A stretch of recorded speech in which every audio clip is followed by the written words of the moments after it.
Kaplan, it's Erev Pesach. Maybe you have a few words to say? Okay. Well, we're getting ready for Pesach. Everybody's cleaning their houses and getting rid of the chametz slowly and selling the chametz. But we also have to get ready to what to say in the Agoda, or to say it in a way that it should be a Sipur Yetzias Mitzrayim, not a Hischakmus B'Yetzias Mitzrayim. And on that I have a whole talk, a whole tirade against those that eat afikomen after chatzos. The two things that I'm a kanoi on. One thing is eating the afikomen after chatzos. Another thing is saying Gvurachum fast. Everybody has their mitzvahs, Shomeres, his mitzvahs. I think this is one of the things that I'm obsessed about, you could say. It's a sipur, it's supposed to be, not a hischakmus. It's a sipur. By the way, this year, Rav Asher Weiss was bidding on this subject. It has to be at Sipur 2 weeks ago. Oh, that's the difference between Leil Pesach and every night. Yeah. But so that's your dua, b'shem Reb Chaim Brisker maybe. But you have to explain. You can explain. Sipur means superficial, interesting. You can sit back and tell it, and children can hear it and understand it. And I would say in a more deeper, fancy language, the Nefesh HaBahamish can hear it also. The one that doesn't want to make an effort, the one that's lazy, doesn't want to go deep. But he also can hear it. It can touch all levels, and all levels should feel that we're going out of Mitzrayim, which means Meitzorim, narrowness. Okay, the main part I wanted to say to prepare ourselves for the understanding of the Haggadah is, we say, we would still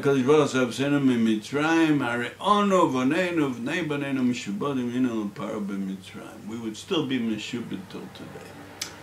You think of it in a Pashta Balbatish way, it's strange. The ancient world would still be around. This whole concept of Avdus is in the ancient world, L'chura, I think.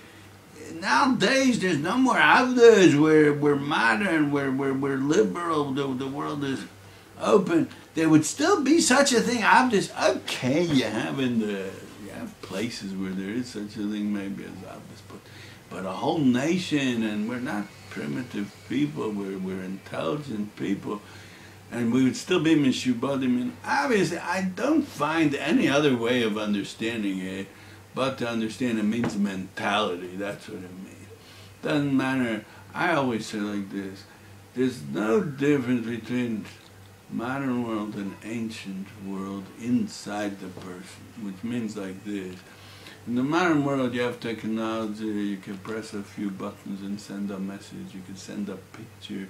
You could fulfill taivas in just by pressing a button.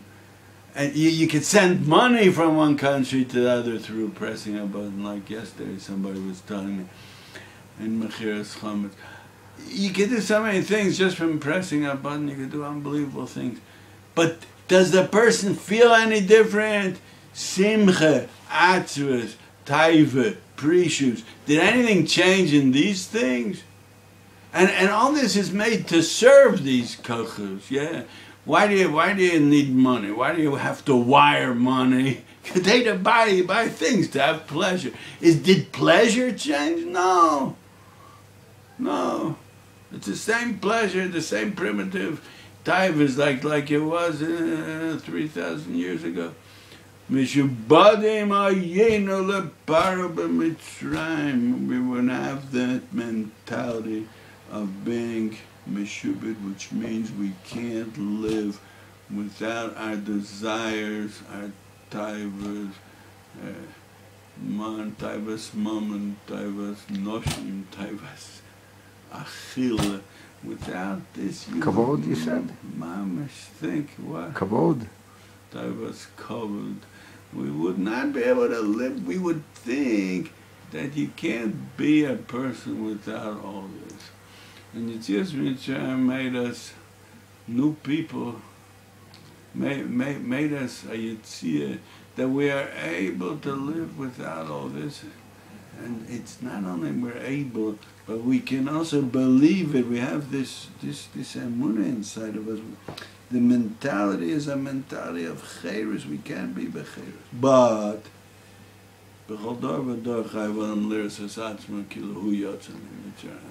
you have to do something. You have to make a Yetzias Mitzrayim, and that's what we have to do. Leil Seder. The Leil Seder gives us the kochos for the whole year. Ki Yodua, like Tzadikim said, it's called Leil HaSeder because it's a Seder for the whole year, a Seder of the person's life for the next year.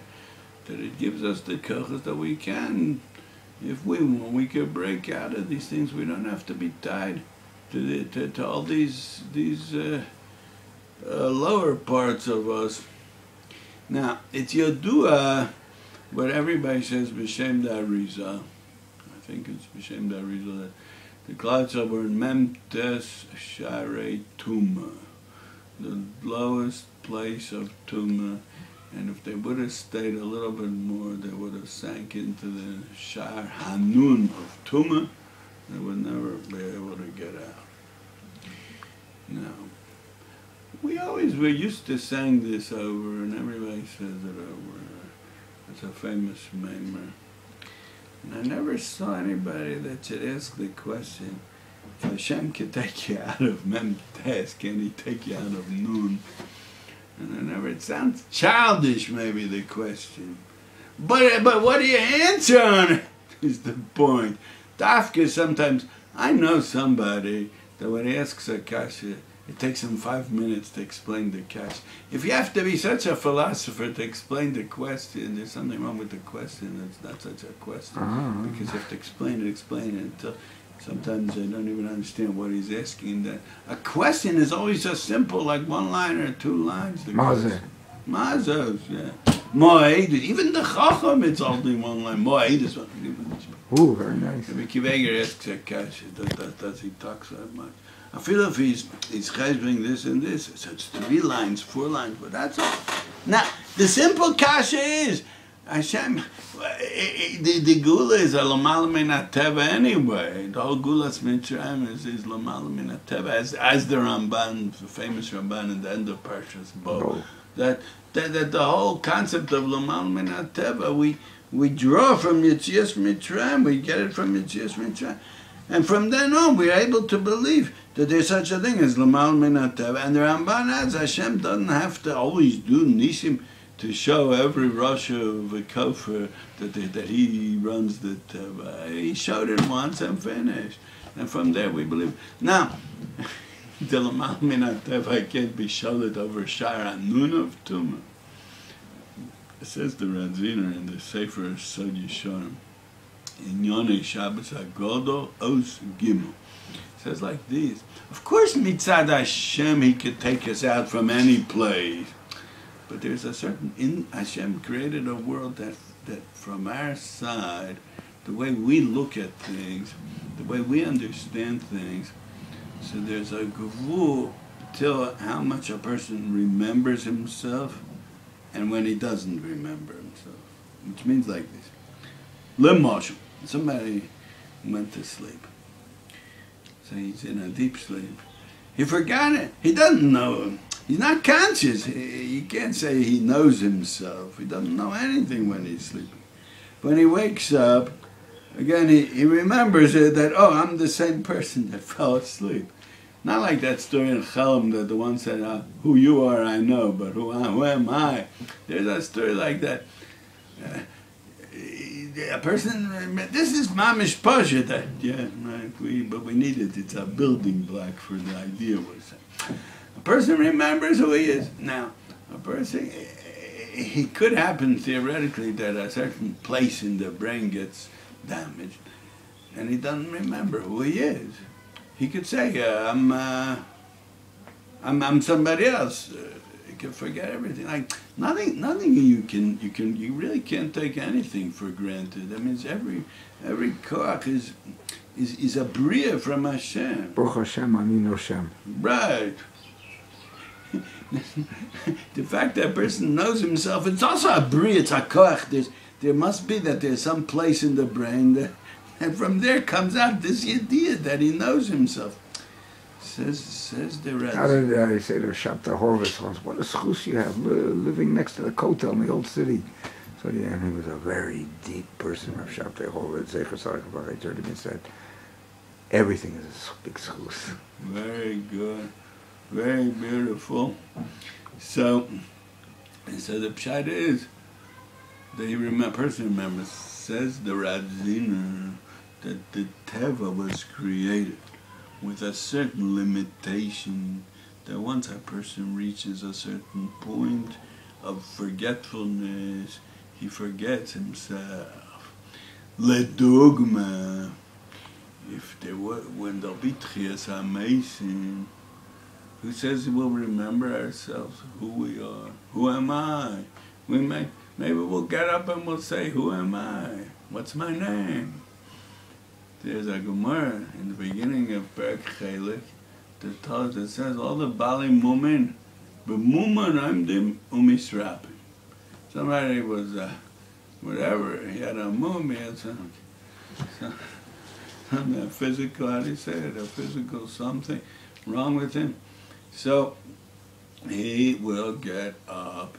Let's say he was a chige, he couldn't walk straight. He walked with crutches, he had to walk. He'll get up, he'll need crutches when he gets up. Umisrapim, and then they'll be healed afterwards. What's the difference? What do you need it for? They'll get up, I don't know for how long they'll be with the mum, and then they'll heal. So he says, what's the pshat? That they'll remember themselves, they remember who they are. I think what he means is they're not just going to remember who I am, they can remember everything. All his midas, all his impressions that he got, all his life, all his obsessions, let's call it. It's not a mum. He'll remember all his obsessions that he obsesses about this, and this bothers him, and why did this one say this, and why in the Mir Yeshiva somebody insulted me when I was 40 years ago, a young bacher there, and he'll remember it, and it's going to bother him. Umisrapim, and then Hashem will heal it all, it'll go away. And all we're going to feel is, Malard's Deus Hashem K'mayim Layam Machasim. Why is it, what does it have to be like that for? Because Hashem wants that we should feel the Tchias HaMeisim of the mess. The mess should get up. We should feel that there was of an emanat al Tchias Meisim. Like this, you're going to think, oh, wow, what a nice world. And here I am, and everything is wonderful. You're not going to feel the Tchias HaMeisim. Then somebody will tell you, you know that you were once dead and you get up. It's not that you... No, I didn't know that. I thought I just was born or what. Who says you have to be born a baby? You can be born a grown-up. But Hashem doesn't want that. Hashem wants that you should feel the v'nemanat al Tchias HaMeisim. Memela says the Radziner, if we would have gone into the Shah Nun, we would have forgot. That's the pshat is in the das, in the psychology, in the nefesh. We would have felt lost, cut off from our roots, cut off from our office of Ram Yitzchak Yaakov Am Yisrael. We just were born like the Goyim called reborn. But in that's a stam, a word they say. But over here, it would have mamish been like that. You wouldn't have felt anything of what you were before. It's not like Tchias HaMeisim, of course, because it's living people that were avonim and came out. But mitzad the feelings of the person, so he wouldn't have felt that he's a nigal. He would have felt he's a new bri, he's a new... That means the Avda's mentality we have 40 seconds. Is old Bria, and now he's a new Bria. Hashem doesn't want that. Hashem wants you should feel the Evet Shebo came out of Mitzrayim. And B'yoseh. Okay. Shakor, another point. Yeah, there you have 20 seconds. But that would have meant that Yesh Yush Ba'olam, it would have meant. The Avda's mentality is Yush, it's lost. And now it's a new thing Hashem gave. And Hashem doesn't want that. So that's why he had to leave us in the Shmem Tes and not into the Noon. We shouldn't go into the Noon. Very good. Shakor, Okay, leave it like this. I mean, I could talk more.